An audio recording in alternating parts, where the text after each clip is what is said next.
Yogi Babu, Bhumika, Sams இப்படி ஒரு பெரிய நட்சத்திர பட்டாளமே நடிச்சு ஸ்கூல்னு ஒரு படம் ரிலீஸ் ஆயிடுச்சுங்க. என்னடா யோகி பாபு வழக்கம்போல சிவி பிரகாஷோட மோசமாயிட்டார் போல. வாரம் ஒரு படத்தில் ஹீரோவாக நடிச்சிட்டு இருக்காரு அப்படின்னு சொல்லிட்டு யோசிச்சு, அதில் பூமிகா வேறு அடேங்கப்பா காதல் சொல்வது உதடுகள் அல்ல அப்படிதில் விஜய் கூட அந்த பூமிகாவா இது இவங்களோட தான் பேராவாக இருக்காங்க அப்படின்லாம் யோசிச்சு தான் அந்த படத்தில் போய் உட்காந்து பார்த்தோம். ஸ்கூல் அப்படின்னும் போது 2 ஆவியை வந்து ஊரில் இருக்கிற அம்பட்டு பேரையும் கொலை பண்ணுது. அப்புறம் இன்னொரு பக்கம் சைத்தான் ஒருத்தவர் வந்து அந்த கான்ட்ராக்ட் பேய்க்கே கான்ட்ராக்ட் பேசி அது நிழல் ரவி பேய்க்கே கான்ட்ராக்ட் பேசி இந்த அடிமை பேய்களை வச்சு மற்ற ஸ்டூடெண்ட்ஸ் எல்லாம் கொலை பண்ணுற மாதிரி ஒரு விஷயம்.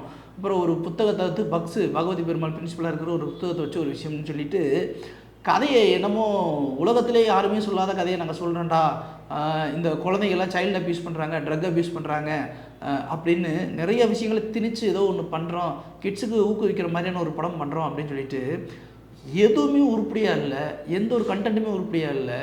ஏன்டா இந்த படத்துக்கு போகணும் அப்படிங்கிற ஒரு வெறுப்பு கொண்டு வந்து வச்சுட்டாங்க. பூமிகா நடிச்சிருக்காங்க. பூமிகா அப்படிங்கிற ஒரு மிகப்பெரிய நடிகை எப்படி இதில் நடிக்க ஒத்துக்கிட்டாங்க அப்படிங்கிறது ஒரு பெரிய கேள்விக்குறியாக இருக்குது, ஆச்சரியமாக இருக்குது. ஏன்னா ஆர்டிஸ்ட்லாம் பெரிய ஆர்டிஸ்ட். நிழல் ரவி வந்து ஒரு முக்கியமான ஒரு ரோலில் ஜின்னு மாதிரி வர்றாரு, அவர் பேய் ஓட்டுற வர்றாரு, ஒரு பெரிய ஆர்டிஸ்ட்டு.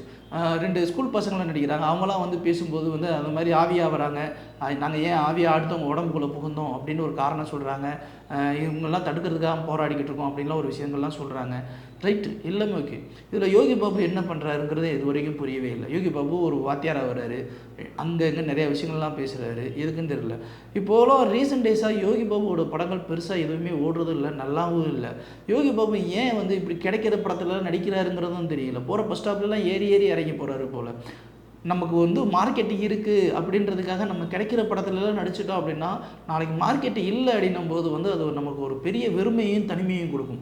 எனக்கு தெரிஞ்சு இவருடைய படங்கள் சமீபத்திய காலங்களில் ஒரு 10 படங்களுக்கு மேலே நல்லாவே ஓடலை. யோகி பாபு இப்படியே சும்மா 1 நாள் 2 நாள்னு சொல்லி நடித்து ஏதோ கல்லாப்பட்டியை கரை தேத்தி விட்டுலாம் அப்படின்னு நினச்சி அவர் பண்ணுறாருன்னா ஏதோ ஒரு இடத்துல பெருசாக அடி வாங்க போகிறாருன்னு அர்த்தம்.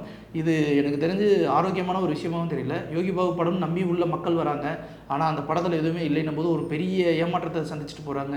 இந்த ஏமாற்றத்தோட விளைவு என்றைக்காவது ஒரு நாள் பெரிய ரிசல்ட்டாக வரும் தான் தெரியும். ஸோ யோகி பாபு அவர்களும் இதுக்கு மேலே தரமான கதையை தேர்ந்தெடுத்து செலக்டிவான படங்கள் நடித்தாருன்னா ரொம்பவும் நல்லாயிருக்கும், மக்களும் பார்க்குறதுக்கு ஆர்வமாக இருப்பாங்க அப்படின்னு சொல்லிக்கிறோம். எங்களை பொறுத்த வரைக்கும் ஸ்கூல் படத்துக்கு தயவுசெய்து போயிடாதீங்க அப்படின்னு தான் சொல்லுவோம்.